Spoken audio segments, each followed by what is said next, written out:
I'm sitting here in my car feeling something I can't ignore. I'm feeling fear, anxiety, whatever you call it, but also knowing I cannot stay in this rut anymore. I find myself in the mornings now having to drag myself out of bed. Like, the closer I get to being out of here, I just dread going to work now.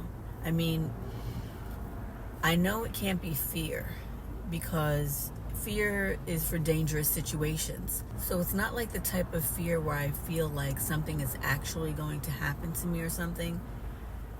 So I know it must be anxiety. But anxiety has all the symptoms of fear. I mean, my sympathetic nervous system is feeling that fight or flight response. My heart is racing. I feel nervous. But I know it's just my mind trying to keep me safe. My mind is trying to keep me in a nice, secure comfort zone. But you know what I'm learning? I'm learning that your mind can associate change with something painful.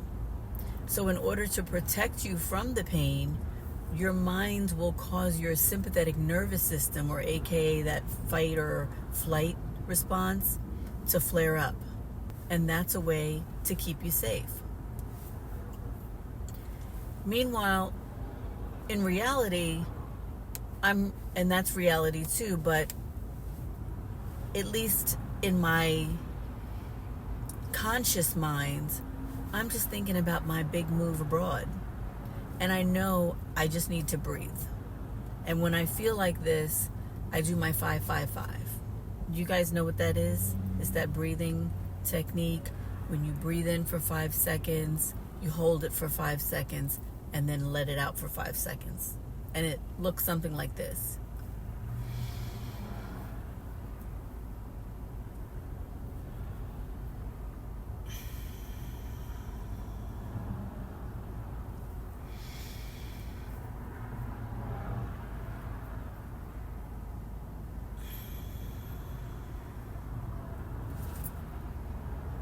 And I usually repeat this a few times, maybe 3 or 4 times, until I feel calm again. It does take me like about 3 or 4 reps to really feel that release. And I know you're probably saying to yourself, now that I'm thinking about this, no, it's out through your mouth. Well, no, it's in through your nose and out through your nose. And that's a whole nother story. And I'm telling you, I work in the health profession.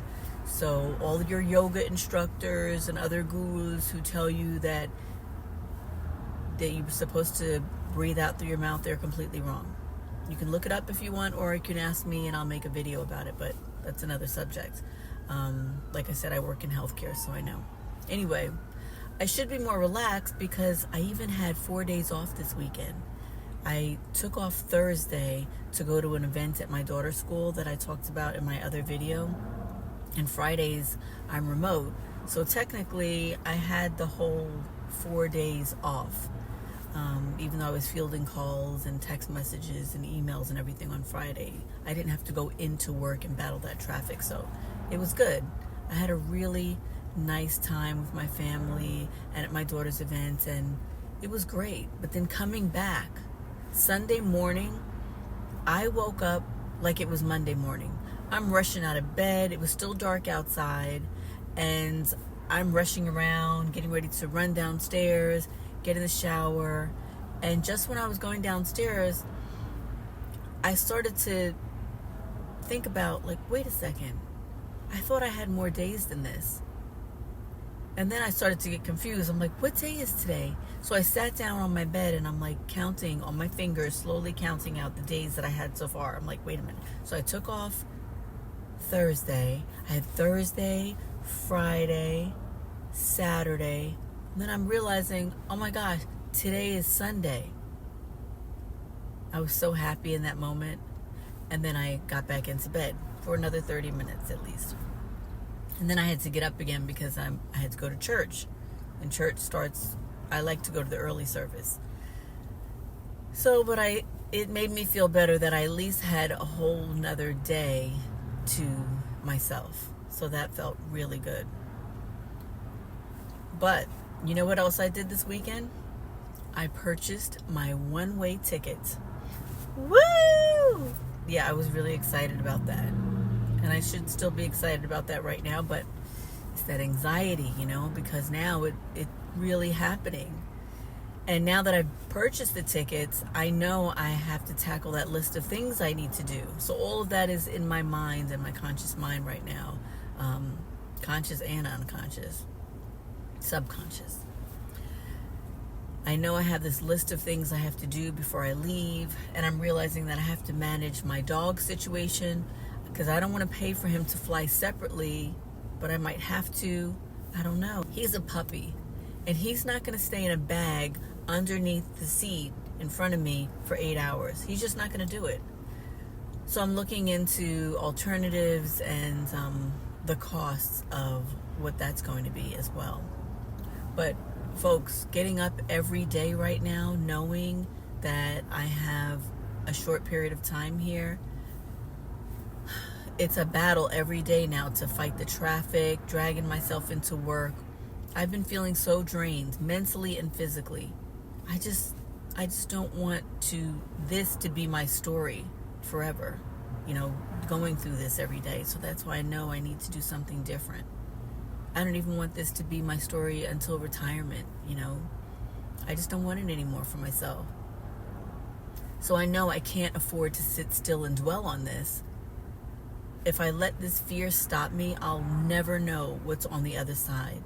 And that what if to me is scarier than any anxiety I'm feeling right now. I know right now that I'm being stretched. I know that this is God's plan for me.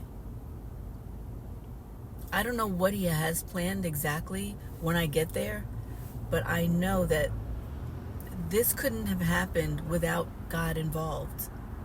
I just want to break free from the cycle of these 9-to-5 traps, because that's how I feel. That's what I feel about them. And I want to prove to myself that I did it.